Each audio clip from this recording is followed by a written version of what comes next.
मुख्यमंत्री पुष्कर सिंह धामी ने पुलिस मुख्यालय में पहुंचकर पुलिस के कामकाज की समीक्षा की। इस दौरान पुलिस के किए गए कार्यों को लेकर डीजीपी अशोक कुमार ने सीएम के सामने प्रस्तुतिकरण किया है। सीएम ने मौके पर पुलिस द्वारा तैयार किए गए ट्रैफिक आई और गौरी शक्ति ऐप को भी लॉन्च किया है। इस दौरान सीएम धामी ने कहा है कि पुलिस की बैरक बनाने, साइबर क्राइम रोकने के लिए नई रणनीति, इंफ्रास्ट्रक्चर और तैयार करने के साथ ही राज्य में नए थानों के निर्माण समेत कई मसलों पर चर्चा हुई। सीएम ने कहा कि सरकार पीएसी के जवानों को एक जगह से दूसरी जगह जाने के लिए अब बसों की सुविधा देगी। वहीं ये भी कहा गया है कि उत्तराखंड में लव जिहाद और धर्मांतरण के खिलाफ सरकार सख्ती से पेश आएगी और किसी को धर्मांतरण और लव जिहाद की खुली छूट नहीं होगी। के साथ साथ कुछ ऐप बनाए, उन ऐपों के माध्यम से सीधे जो अपराधी हैं उनको पकड़ने में मदद मिलेगी। साइबर क्राइम जो बढ़ रहे हैं उन पर रोकथाम कैसे हो, उसके लिए भी योजना बनाई है। इसके साथ साथ जो धर्मांतरण है, लव जिहाद है और जो बाहर से जो आए हुए ऐसे लोग हैं जिनके बारे में ठीक से जानकारी नहीं है, उसकी भी जानकारी जुटाई जाए। और सीएम बनने के बाद मुख्यमंत्री धामी पहली बार रुड़की का दौरा करेंगे, जिसको लेकर प्रशासन पूरी तरह से अलर्ट मोड पर आ गया है। जिलाधिकारी और वरिष्ठ पुलिस अधीक्षक हरिद्वार ने रुड़की की नेहरू स्टेडियम का निरीक्षण किया और व्यवस्थाओं का जायजा लिया है। इस दौरान क्षेत्रीय विधायक प्रदीप बत्रा भी मौजूद रहे हैं।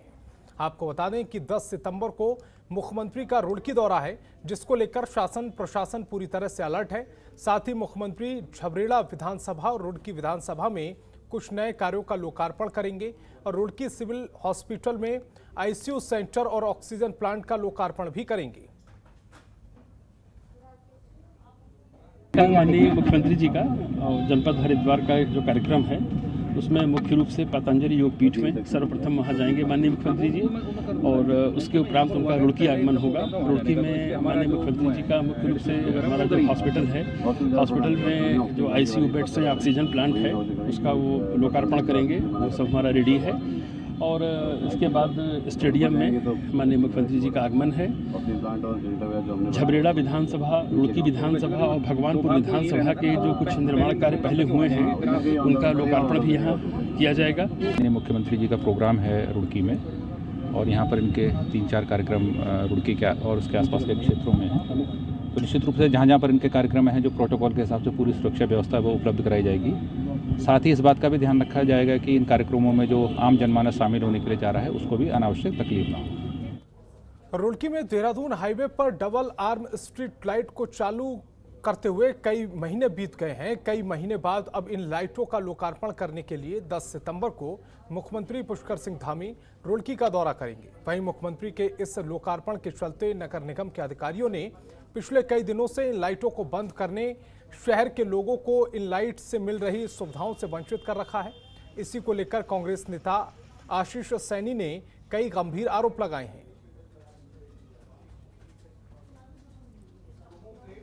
देखिए, भारतीय जनता पार्टी केवल घोषणाएं, उद्घाटन और पत्थरों की राजनीति कर रही है। ग्राउंड पर वो काम बिल्कुल भी नहीं किए गए। जिस स्ट्रीट लाइट का उद्घाटन करने मुख्यमंत्री आ रहे हैं, ये जो 2-2.5 किलोमीटर का स्पैन है, इसमें कम से कम 4-5 जगहों पे पत्थर लगाने का काम हो रहा है।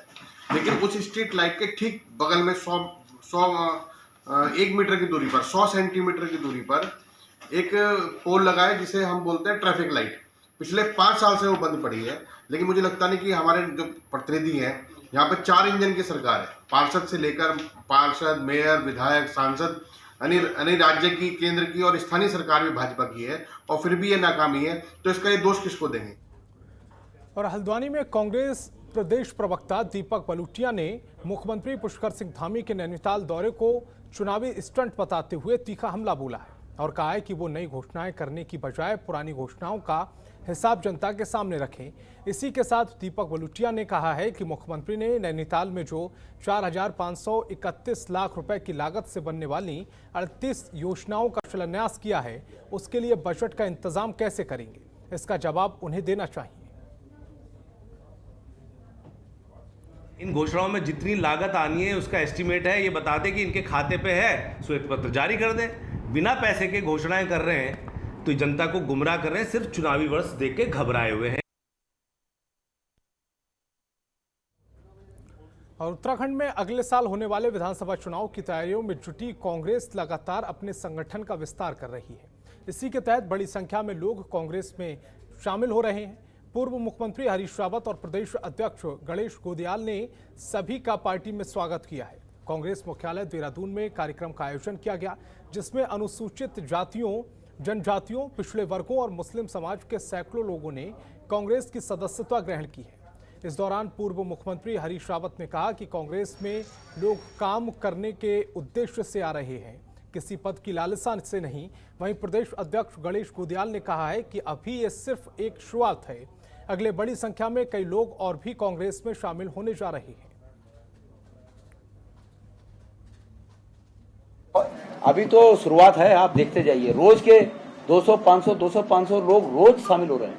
मुझे अभी नारकमत्ता और इन जगहों से फोन आए थे कि परसों कुछ लोग छूट गए हैं शामिल होने में, हम उनको यहाँ ला रहे हैं, देहरादून ला रहे हैं। अब आप समझ लीजिए कि देहरादून तक आकर लोग जो है शामिल होना चाह रहे हैं, वहाँ से यहाँ आकर शामिल।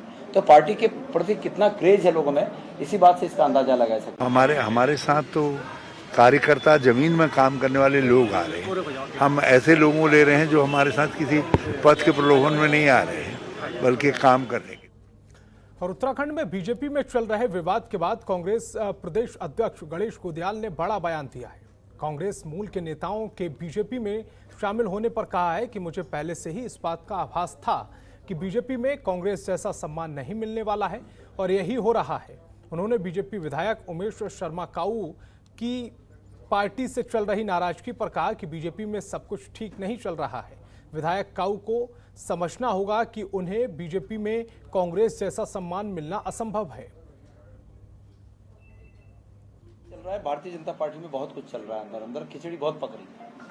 और मैं जब ये लोग कांग्रेस छोड़ने की जब मुझे सूचना मिली 2016 में, मैंने उस दिन भी उमेश शर्मा काऊ जी को बहुत समझाया था, लेकिन अफसोस है कि वो मेरी बात उस समय नहीं माने और भारतीय जनता पार्टी के कुचक्रों में फंस गए। अब आज अगर भारतीय जनता पार्टी की सरकार से और संगठन से उमेश शर्मा काऊ जी ये उम्मीद करें कि ये सम्मान, जो सम्मान कांग्रेस में उन्हें था, वो सम्मान वहाँ मिल सकता है, तो ये असंभव है और वो अपने को स्वयं झूठी दिलासा दे रहे होंगे अगर ऐसा वो समझते हैं। और उत्तराखंड में कांग्रेस पार्टी परिवर्तन यात्रा निकाल रही है, जिसको लेकर केंद्रीय मंत्री अजय भट्ट ने कहा है कि इस परिवर्तन यात्रा का कोई फर्क उत्तराखंड की जनता पर नहीं पड़ेगा। साथ ही आम आदमी पार्टी ने दावा किया है कि कांग्रेस और बीजेपी के नेता उनके संपर्क में हैं। वहीं तमाम मुद्दों पर केंद्रीय मंत्री अजय भट्ट से खास बातचीत की है हमारी संवाददाता ममता चतुर्वेदी ने। अजय भट्ट जी हमारे साथ हैं, इनसे बात करते हैं। उत्तराखंड की अगर बात करें तो कांग्रेस पार्टी वहां पर परिवर्तन यात्रा निकाल रही है। क्या आपको लगता है कि उत्तराखंड में इस बार परिवर्तन होगा, जिस हिसाब से कांग्रेस पार्टी लगातार दावे कर रही है? कोई सवाल नहीं। हमने अभी जो जन आशीर्वाद यात्रा निकाली, उससे साफ हो गया है कि उत्तराखंड की जनता ने 2022 में पुनः भारतीय जनता पार्टी को सेवा करने का अवसर देने का मन में ठान लिया है। साफ साफ जिस तरह से जनता टूट के आई और खुशी खुशी आई और कार्यकर्ता बहुत ही गर्मजोशी से आए, उससे साबित हो गया है कि भारतीय जनता पार्टी के सामने में कोई नहीं है। भाजपा एक प्रवाह है, अपने आप में आंदोलन है। हम शून्य से प्रारंभ हुए थे और आज हम विश्व की नंबर 1 की पार्टी हैं। हमारा त्याग, बलिदान, समर्पण जो भी है, उसके कारण से लोगों का विश्वास हम पर हुआ है। आज आप देख लीजिए, हमारे प्रधानमंत्री जी ग्लोबल लीडर बन गए हैं, रेटिंग में नंबर 1 पर आए, सारे लोगों को पीछे कर दिया है। आखिर कोई तो बात होगी। तो इसलिए जो कहते हैं कि हम ये करेंगे वो करेंगे, ठीक है, प्रजातंत्र है, इस समय चुनाव होने वाले हैं तो कुछ न कुछ बोलने का सबको हक है। आम आदमी पार्टी ने पहले बिजली पानी फ्री देने की बात कही है, फ्री में, और इसके अलावा अब वो कह रही है कि कांग्रेस पार्टी और बीजेपी के कई नेता उनके संपर्क में। ठीक है, मुंगेरी लाल के सपने देखते रहें, मैं इसमें कुछ नहीं कहना चाहता हूँ। किसान लगातार नाराज है। दूसरी ओर अगर उत्तराखंड की बात करें तो भू कानून को लेकर भी कुछ लोगों में नाराजगी है। क्या आपको लगता है कि उनकी नाराजगी का असर भाजपा पे पड़ेगा? कोई असर नहीं पड़ेगा, क्योंकि हमारी सरकारों का, चाहे केंद्र सरकार हो चाहे राज्य सरकार हो, बहुत साफ मत है कि किसान को किसी तरह की परेशानी नहीं आनी चाहिए, कमी नहीं होनी चाहिए, तंगी नहीं होनी चाहिए।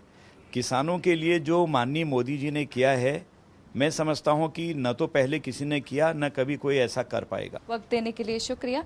कैमरा पर्सन शेरा सिंह के साथ ममता चतुर्वेदी, जनतंत्र टीवी, दिल्ली। खबरों के निष्पक्ष विश्लेषण के लिए सब्सक्राइब करें Jantantra TV and press the bell icon. Never miss any update.